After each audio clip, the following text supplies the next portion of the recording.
Ich muss Bisschen. ganz ehrlich sagen, bevor wir jetzt die Gedanken mit dem Assistenzhund haben, ich habe die Hoffnung für mich aufgegeben auf ein normales Leben, ohne Unterstützung durch meine Familie oder Pflegedienst oder wer auch immer da jetzt, ich sag mal so, an meiner Seite war und auch noch ist die letzte Zeit. Als ich dann gelesen habe, wozu Assistenzhunde an sich in der Lage sind und dann die Hoffnung hatte, dass das bei uns dann ja vielleicht auch funktioniert, das war wirklich das erste Mal, dass ich wieder einen Anflug von Hoffnung hatte. Und jetzt, seitdem Yoshi da ist, steigt diese Hoffnung jeden Tag um ein Stückchen mehr. Das hätte ich so nie erwartet. Irgendwo gibt so ein Assistenzhund ja tatsächlich gerade für Fälle wie mich die Möglichkeit, ich sag mal, berufstätig zu sein, alleine mit Bus und Bahn zu fahren, vielleicht einen Arbeitsplatz zu erreichen, die Arbeit dann entsprechend auch ausüben zu können. Ich bin auch heilfroh, dass meine Firma gesagt hat, wenn ich hinterher meine Halbtagsstelle wieder antrete, dass Yoshi mich dann eben begleiten kann. Man kämpft sich halt immer wieder zurück. Und als ich das dann mit dem Buffy erfahren habe, mit dem Hund erfahren habe, das war für mich ein Wahnsinnsauftrieb, weil ich wieder mein Leben anders in den Griff kriegen konnte, wieder einen gewissen Rhythmus finden konnte mit dem Hund. Ich muss mit dem Hund raus bei Wind und Wetter. Und ja, man kriegt auch wahnsinnig viel Kontakte mit dem Hund. Man ist unterwegs. Und was für mich ganz toll ist, das Thema ist nicht immer nur der Rollstuhl, sondern das läuft alles über den Hund. Man wird auch ganz anders angesehen. Man hat nicht diese mitleidigen Blicke, sondern die Leute strahlen einen an, weil sie einfach diesen Hund sehen. Und weil das einfach, ich bin jetzt auch bekannt wie ein bunter Hund hier im Ort, muss ich sagen. Und ich glaube, dass es eine ganz tolle Sache ist für den Hund und eben auch für mich als Behinderte, dieses Team zu sein. Oder? Wir sind 24 Stunden, 7 Tage zusammen. Wir machen alles zusammen und sie freut sich auch richtig, wenn sie helfen darf. Das ist jetzt nicht so, als wenn sie das ja, nicht gerne tun würde. Ne? Gut, sie sieht natürlich die Leckerchen, dann ist es schon mal ganz besonders toll. Aber sie macht das wirklich gerne. Ne? Sie freut sich richtig, wenn sie das alles machen darf und mir helfen kann. Ich musste mich eigentlich, durch meine veränderte Situation komplett neu orientieren, muss ich sagen. Also, ob mit oder ohne Blindenführung, ich musste erst mal mein ganzes Leben neu sortieren. Aber ich habe mir irgendwann gesagt, beziehungsweise ist ist es durch eine Momentaufnahme gekommen, die ich jetzt auch einfach mal berichten möchte. Das war, der erste Tag meines Mobilitätstraining. Mobilitätstraining bedeutet, man lernt den Umgang mit dem Langstock und, ich hatte eine wahnsinnige Angst davor, überhaupt diesen Stock in die Hand zu nehmen. Man wird ja dann auch gesehen, man wird angeschaut, hat man das Gefühl. Und ich hatte also große Ängste, muss ich ganz ehrlich sagen. Und bin also immer gelaufen, nach vorne gebeugt, auf die Erde geguckt, dass ich bloß nicht falle, nicht stolper, nicht hinfalle. Und, dann haben wir den ersten Tag des Mobilitätstraining. Ich nehme den Langstock in die Hand und habe plötzlich konnte ich die Verantwortung von den Augen wegnehmen und auf meine Hand oder auf den Stock geben.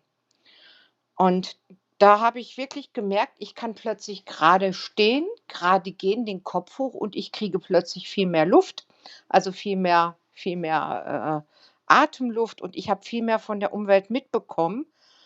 Und da war mir ganz, ganz schnell klar, dass ein Hund mir diese Lebensqualität zurückgeben kann. Also, ich kann die Verantwortung von meinen Augen wegnehmen und kann die jemand anderem in die Hand geben. Und so habe ich ganz anders den Kopf frei für ganz andere und ganz wichtige Dinge. Und ich habe also das Gefühl, dass ich, seitdem ich den Anton habe, ähm, dass ich auch um mich herum alles viel besser wahrnehme und empfinde und spüre und höre. Ja, so ein Gefühl ist das für mich gewesen.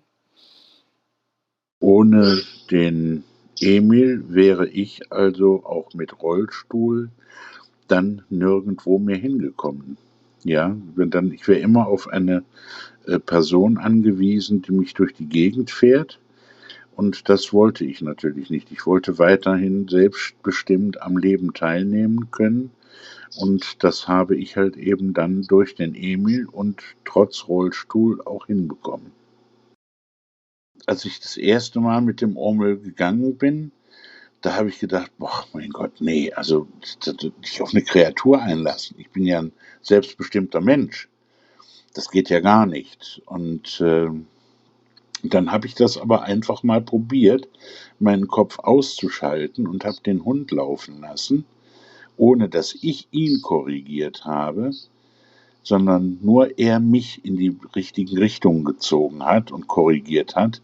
Und das hat funktioniert. Und von dem Zeitpunkt an habe ich ganz schnell gelernt, wenn ich mit dem Emil unterwegs war, meinen Kopf, meinen Willen weitgehend auszuschalten. Der einzige Willen, den ich hatte, war zu bestimmen, wo ich hin möchte. Meine Hunde unterstützen mich im Alltag, indem sie mir im wahrsten Sinne des Wortes Türen öffnen. Einmal im Alltag, damit ich Räume verlassen kann oder auch die Wohnung, aber auch im zwischenmenschlichen Bereich, dass sie mir Türen öffnen zu anderen Menschen, die sonst die Behinderung sehen würden und durch die Hunde dann halt den Hundehalter sehen und die Distanz abgebaut wird, die Hemmschwelle. Ja, ist schon was Schönes und was Spannendes. Und es für mich noch total wichtig ist, dass so ein Hund in der Öffentlichkeit eine ganz andere Kommunikation möglich macht. Das ist so ein wichtiger Punkt, finde ich, den kann man immer so schlecht in so Anforderungen packen und so als Aufgabe definieren, aber das ist wirklich einer der wichtigsten Punkte. Ich finde, ein Assistenzhund ermöglicht so viel mehr Inklusion, weil man zum einen eben frei und selbstbestimmt entscheidet, wie sieht meine Teilhabe aus, wie möchte ich an der Öffentlichkeit teilnehmen und ich entscheide das selbst. Und eben, es macht eine ganz andere Form von Kommunikation möglich. So auf der Straße merke ich, wie sich Blicke verändern, wenn ich einfach so irgendwo lang gehe und die Leute feststellen, die geht aber komisch. Und dann hatte ich das viele Jahre lang, das hat sich ein bisschen gewandelt, finde ich, in der Gesellschaft, aber es gibt es immer noch, dass die Leute dann auch denken, naja, die ist vielleicht auch nicht so schlau. Geht komisch, ist nicht so schlau, geht so miteinander einher. Und dann passieren immer zwei Dinge. Das eine ist, sie stellen fest, ich kann in Anführungszeichen einen Hund beherrschen, der hört auf mich, der arbeitet für mich, ich kann ihm sagen, was er tun soll und kann das im Zweifelsfall sogar so kleinmaßstäbig ihm sagen, dass das andere Leute gar nicht mitbekommen. Also manchmal reicht ein Blick oder ein Ja oder ein Okay und er wusste schon, was zu tun ist und fängt einfach an. Und Leute, die das nicht kennen, stehen daneben und sagen, wow, was ist denn jetzt passiert? Woher wusste der Hund das denn? Und das andere, was passiert ist, ich habe einfach einen Hund dabei. Und dann habe ich einen Hund dabei und dann hat er was an. Und dann guckt man sich an, was hat denn der Hund an? Was steht denn da drauf? Irgendwas von irgendeinem Begleithund, das ist ja komisch. Wieso denn? Dann kommt ganz oft ein Blick zu meinen Augen. Nee, die sehen aber so aus, als könnte sie was sehen. Dann ist sie schon mal nicht blind. Und dann kommt ganz oft die Frage, naja, was ist denn das für ein Hund? Warum haben sie den denn? Und, ach, der ist ja hübsch oder toll. Und dann kommen ganz viele Gespräche und eben nicht nur Gedanken und die Leute trauen sich nicht zu fragen und wollen halt eben auch nicht jeden anquatschen, was hast du denn und warum bist du denn so? Aber zu fragen, Mensch, das ist aber ein toller Hund, wofür hast du den denn? Ist eine ganz andere Frage und dann trauen sich die Leute auch.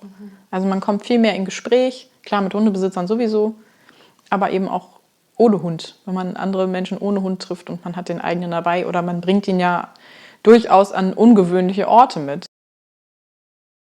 Ich finde oft eben diese Kommunikation mit Fremden, das eröffnet einem Türen und es macht schnell klar, dass man überhaupt Kompetenzen hat.